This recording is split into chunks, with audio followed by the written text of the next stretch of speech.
Point ये है कि यहाँ की हिस्ट्री एक चीज बोलती है, इंडिया की हिस्ट्री हिंदुइज्म सनातन को फॉलो करती है, तो क्यों ना डिक्लेयर हो हिंदू नेशन। धीरेन्द्र कृष्ण शास्त्री जी को अपशब्द बोल रहे थे और यात्रा रुकवाने की बात कर रहे थे। इंद्रेश द्विवेदी ने बोला था कि आऊंगा, यहाँ पर हूँ और एक बार कैमरा घुमवाओ। ये जनसैलाब, ये भगवा की आंधी है। योगी आदित्यनाथ जी ने भी कहा था, बटोगे तो बटोगे, एक रहोगे सब रहोगे। संस्कार नहीं, जब मेरा कर्म ध्यान में लगा तो मैं ब्राह्मण हुआ। मेरा कर्म जब ध्यान में लगा। बट क्यों मेजोरिटीज को आप पुश करके माइनॉरिटीज को कैसे इम्पोर्टेंस दे सकते हो? जी पॉलिटिक्स इनमें इन्वॉल्व नहीं है, वो स्पिरिचुअली हिंदू राष्ट्र चाहते हैं और हम उनके साथ हैं। धार्मिक संत की शिष्य बनने के लिए पढ़ा लिखा होने की जरूरत नहीं है। नमस्कार दोस्तों, बागेश्वर धाम सरकार दिल्ली से वृंदावन जा रहे हैं, कह रहे हिंदू राष्ट्र बनाएंगे और उनको समर्थन दिल्ली और सिर्फ भारत से नहीं मिल रहा, इंटरनेशनल लेवल के लोग यहाँ पर आ रहे हैं जो यूएसए से हैं, कई लोग दुबई से आए हैं। एक क्या नाम है आपका? ममता। ममता, कहाँ रहती हो?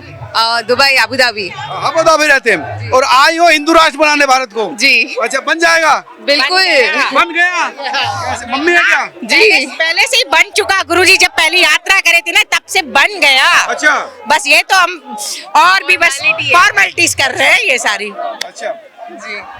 आप ममता वहीं पढ़ी हो कि यहाँ पढ़ के वहाँ जॉब कर रहे हो? नहीं, मैं वहीं पे रेज्ड हूँ। I have studied there.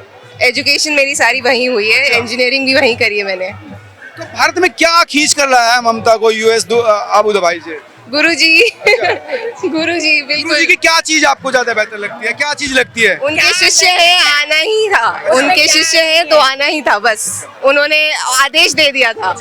जी आदेश का पालन करने के लिए आए हैं। बिल्कुल, और आदेश का पालन ही नहीं, जो उनकी मांगे हैं या जो वो चाहते हैं वो हमारे हक में है, वो हर सनातनी के लिए है और इस देश की तरक्की के लिए है, तो बिल्कुल आना था। नहीं, तरक्की जॉब की तो बात नहीं कर रहे, वो सॉफ्टवेयर की तो बात नहीं कर रहे, वो कह रहे कि जाति तोड़ेंगे, हिंदू राष्ट्र बनाएंगे। तो वहीं से शुरुआत होती है ना, इक्वालिटी होगी, एजुकेशन होगी, हर किसी को इक्वल अपॉर्चुनिटीज मिलेंगी, किसी को डिस्क्रिमिनेशन नहीं फेस करना पड़ेगा, तो आई एम श्योर उसके बाद ज्यादा बेटरमेंट होगी। माइनॉरिटीज मेजॉरिटीज में डिफरेंसेस खत्म हो जाएंगे। तो हो जाएगा, ये टूट जाएंगी। लोग लट उठा के बैठे हैं, मैं ये हूँ, मैं वो हूँ, मैं ये हूँ। हमारे गुरुजी हैं और सब है ही नहीं। हमने छोड़ दी जात पात, अच्छा, सब छोड़ेंगे। अच्छा। एक से शुरुआत होती है और यहाँ पे तो एक नहीं है, तो जाति छोड़ दी आपने? बिल्कुल, मुझे तो पता भी नहीं है क्या होती है। अच्छा जी, ये तो कह रही जाति का पता नहीं। पता ही नहीं क्या थी आपकी जाति वैसे पहले जो थी? पहले लोगों ने किया, पर मैंने तो जब से होश संभाला है, मैंने तो ऐसा कुछ नहीं किया है। सनातनी जाति है हम, जाति नहीं है अभी, सनातनी है असर बस। दिखने लगा है बाबा का। कह रहे लोग जाति छोड़ गए हैं, दुबई से आए हैं, कह रहे बाबा ठीक कर देंगे देश को। बिल्कुल देश ठीक हो रहा है। आप देखिए ना, आज पूरा भारत भगवा में है। हम लोग देख रहे हैं, दिन प्रतिदिन भगवा में होता जा रहा है भारत। और मैं तो डायरेक्ट उनसे बात करना चाहता हूं जो दो कौड़ी के लोग धीरेन्द्र कृष्ण शास्त्री जी को अपशब्द बोल रहे थे और यात्रा रुकवाने की बात कर रहे थे। इंद्रेश द्विवेदी ने बोला था कि आऊंगा, यहाँ पर हूँ और एक बार कैमरा घुमवाओ। ये जनसैलाब, ये भगवा की आंधी है, ये भगवा की आंधी है। और हिंदू राष्ट्र तो था, हिंदू राष्ट्र है, हिंदू राष्ट्र रहेगा। अब सुन लो, समस्या कहाँ थी? हमें इसको डॉक्यूमेंट्स में भी अब हिंदू राष्ट्र कराना है। बाकी बाई नेचर तो ये हिंदू राष्ट्र है ही है। अब उसके बाद मैं बता दूं, फिर से मुखातिब हो जाता हूं, दामोदर यादव, इंद्रेश द्विवेदी आ गया है, तुझे चैलेंज किया था, अगर अम्मा का दूध पिया है तो आकर यात्रा रुकवा दे। अगर तूने अम्मा का दूध पिया है तो इंद्रेश द्विवेदी, और एक इंद्रेश द्विवेदी नहीं है यहाँ, एक पंडित धीरेन्द्र कृष्ण शास्त्री नहीं है यहाँ पर, हजारों हजार पंडित धीरेन्द्र कृष्ण शास्त्री यहाँ पर नजर आ रहे हैं। देखो, जाति हटा देंगे। हाँ, हम भी कह रहे हैं, जात पात की करो विदाई, हिंदू हिंदू भाई भाई। ये ब्राह्मण मान जाएंगे। अरे मैं ब्राह्मण, एक सेकंड, मेरा जन्म ब्राह्मण कुल में हुआ है। ठीक है, मेरा जन्म ब्राह्मण कुल में हुआ है, लेकिन मैं ये बात कहता हूँ कि जात पात की करो विदाई, सारे हिंदू भाई भाई। और मैं ये डंके की चोट पर कहता हूँ 36 बिरादरी एक है, भारत की 36 बिरादरी एक है और अखंड हिंदू राष्ट्र है, समझ गए। और जात पात मिटेगा तभी देश आगे उन्नत करेगा। तो हम तो कह रहे हैं, हमारे बाबा धीरेन्द्र कृष्ण शास्त्री भी यही मांग कर रहे हैं, दीपांकर स्वामी भी यही मांग कर रहे हैं। आपका ये छोटा सा गिलहरी नुमा इंद्रेश द्विवेदी भी यही कह रहा है कि जात पात की करो विदाई, सारे हिंदू भाई भाई। क्योंकि योगी आदित्यनाथ जी ने भी कहा था, बटोगे तो कटोगे, एक रहोगे सब रहोगे, बटोगे तो कटोगे, एक रहोगे तो सब रहोगे। इसलिए जात पात की करो विदाई। ब्राह्मण भी कह रहे हैं जाति छोड़ देंगे, ब्राह्मण कह रहे हैं जाति छोड़ देंगे, हम भी छोड़ेंगे। हमें जाति पता ही नहीं है, हमने तो शुरुआत ही नहीं की सेंटेंस से। मैं आज बहुत जिम्मेदारी, एक सेकंड, बहुत जिम्मेदारी के साथ एक बात बताऊं, धरती पर अगर जात की बात करते हो ना, तो लोग मानते हो मैं सिर्फ 2 जाति मानता हूं, और दोनों के बिना धरती अधूरी है। क्या? एक नर और एक स्त्री, ठीक है, और उसको मिलाकर हमारे अर्धनारेश्वर बन जाते हैं। तो धरती पर अगर जाति है तो सिर्फ महिला और पुरुष की जाति है, उसके अलावा सब कुछ आडंबर है। जातियों की विदाई बहुत जरूरी है, हिंदुओं की एकता बहुत जरूरी है, क्योंकि अगर तुम बढ़ते रहोगे तो कटते रहोगे। ये बटोगे कटोगे एक हो धाम की, बागेश्वर धाम की जय। दुबई में तो मुसलमान रहते होंगे, वहाँ तो कोई दिक्कत नहीं होती। डिस्क्रिमिनेशन मुस्लिम कंट्रीज में नहीं है, तो हम इंडिया को हिंदू नेशन क्यों नहीं डिक्लेयर कर सकते? हम लोग भी कहाँ डिस्क्रिमिनेशन कर रहे हैं, वो हमारे साथ नहीं कर रहे, हम भी किसी के साथ नहीं करेंगे। पॉइंट ये है कि यहाँ की हिस्ट्री एक चीज बोलती है, इंडिया की हिस्ट्री हिंदुइज्म सनातन को फॉलो करती है, तो क्यों ना डिक्लेयर हो हिंदू नेशन। और वहाँ पे अगर मेजॉरिटी है और वहाँ की हिस्ट्री अगर ये बोलती है कि इस्लाम फॉलो होता है, तो वो इस्लामिक कंट्रीज हैं। यहाँ की हिस्ट्री अगर है, अभी अगर आप देखेंगे आधे वॉर्स पैलेस्टीन इजराइल ये सब क्यों हो रहे हैं, बिकॉज उनका एक हिस्ट्री और वो चाहते हैं कि वो अपनी हिस्ट्री को प्रोक्लेम करें और उसको डिक्लेरेशन दें। हम भी वही चाहते हैं। यहाँ पे हमारे पास अयोध्या है, वृंदावन है, तो क्यों ना हो, राम यहाँ है, कृष्ण यहाँ है, तो क्यों ना हो हम हिंदू राष्ट्र।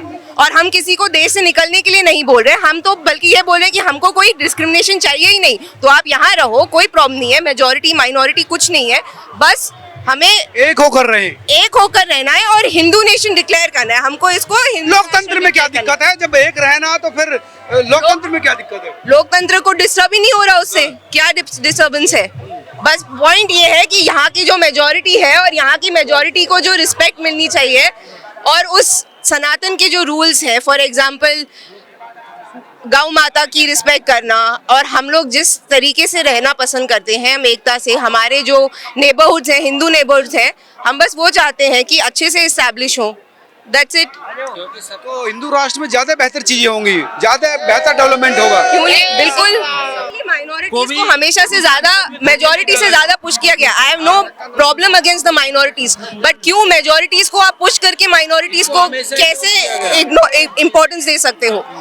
एंड उसमें माइनॉरिटीज के हमेशा से सेंटिमेंट्स डिस्टर्ब हुए हैं। अभी 2014 के बाद से, मोदी जी के बाद से बहुत बेटरमेंट आया है। एंड नाउ लोग तो कह रहे हैं कि बाबा भी वो मोदी वाला योगी वाला फार्मूला ही आगे बढ़ा रहे हैं। 2027 के चुनाव आ रहे हैं। गुरुजी पॉलिटिक्स में नहीं इन्वॉल्व है, गुरुजी पॉलिटिक्स में इन्वॉल्व नहीं है। वो स्पिरिचुअली हिंदू राष्ट्र चाहते हैं और हम उनके साथ हैं। वो हम और I am a citizen of India, तो मैं मोदी जी को भी सपोर्ट करती हूँ और गुरुजी की मैं शिष्य हूँ, तो उनके लिए मेरी। कब से शिष्य बने हैं गुरुजी के? मुझे हो गए तकरीबन 2 से 3 साल। अच्छा जी।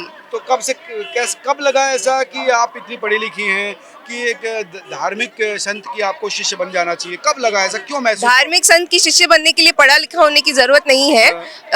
हमारी हिस्ट्री में जो भी आया है उन्होंने गुरु धारण किया है और उसमें कोई प्रॉब्लम नहीं है। उसके लिए आपको पढ़ा लिखा होने की जरूरत नहीं है। आपकी श्रद्धा है, आप जाके गुरु बना सकते हैं। That's it. वो देखा जाता है गुरु योग्य, तो योग्य गुरु हैं आप मानते हैं कि बिल्कुल धीरेन्द्र शास्त्री उस मुकाम पर है कि उनको गुरु मान मैं उनको नई पीढ़ी लीड कर सकती है, जा सकती है। मैं उनको ये बोलने की काबिलियत में नहीं हूँ कि वो योग्य है या नहीं है, क्योंकि मेरी कोई उसमें औकात ही नहीं है ये चीज बोलने के लिए। तो ये तो सवाल क्या लगता है, क्या योग्यता उनके अंदर है, क्या विशेषज्ञता उनके अंदर है कि उनको सब लोग गुरु माने, उनके पीछे चलें? आप मिलिए उनसे एक बार, आप योग्यता ना देख पाए तो बताना। आप मिलिए उनसे। उनके सामने रहने से आपको उनकी एनर्जी फील होगी। वो हर किसी को बहुत प्यार देते हैं, उनको किसी से कोई नफरत नहीं है, किसी का कोई उनको ऊपर नीचे नहीं है। बस वो सनातन के सपोर्ट में बोलते हैं और वो खुद भी बोलते हैं कि मुझे किसी भी धर्म, किसी भी जाति से कोई दिक्कत नहीं है, पर अगर आप हिंदुओं पे उंगली उठाएंगे तो वो जरूर बोलेंगे और हम उनको सपोर्ट करेंगे। हाँ गुरुजी, ये बागेश्वर धाम प्रमुख तो हिंदू राष्ट्र बनाने के लिए निकले हैं, आप बताइए आप क्यों निकले हैं? मैं उनका साथ देने के लिए निकला हूँ जी। तो ये जो सन्यासियों का साथ बना देगा हिंदू राष्ट्र?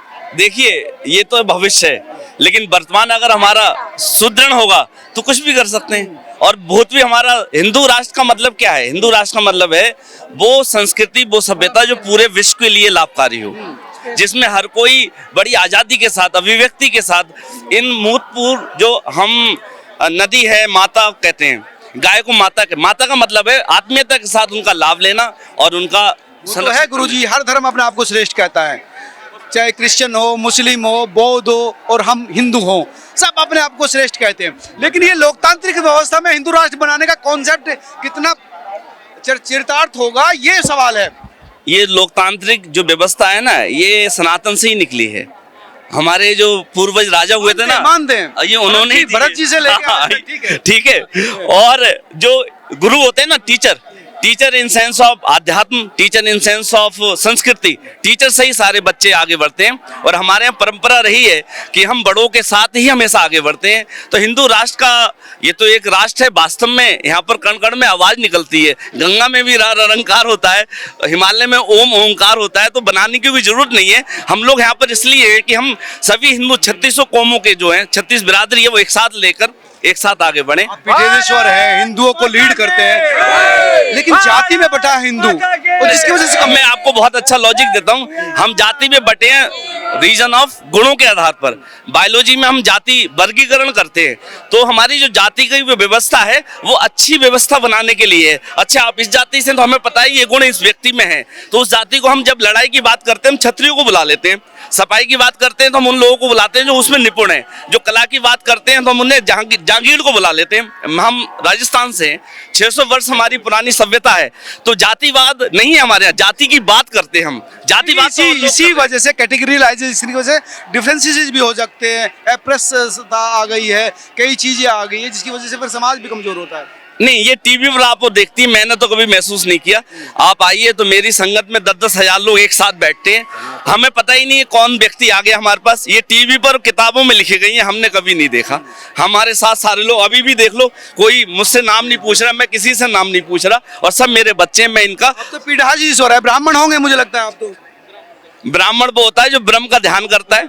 मैं ब्राह्मण गुरुदेव ने बनाया, बस की तो मैं क्षत्रिय किसान रहा, ठीक है। अच्छा, हाँ, तो आपका संस्कार हुआ तब आप ब्राह्मण बन गए, क्षत्रिय से शिफ्ट हो गए? संस्कार नहीं, जब मेरा कर्म ध्यान में लगा तो मैं ब्राह्मण हुआ। मेरा कर्म जब ध्यान में लगा, जब मैं 20 साल पहले गुरुदेव ने मुझे ध्यान करवाया, ध्यान में जब निपुण हुआ, 9th तक सारे बच्चे एक साथ चलते हैं, 10th से उनका वर्गीकरण किया जाता है, वो भी जातिवाद हो गया। फिर नहीं, वो जातिवाद नहीं है, व्यवस्था को सुदृढ़ करके जिस व्यक्ति में कोई गुण है उसको निकाल कर देश में लगाना, ये जाति की बात है।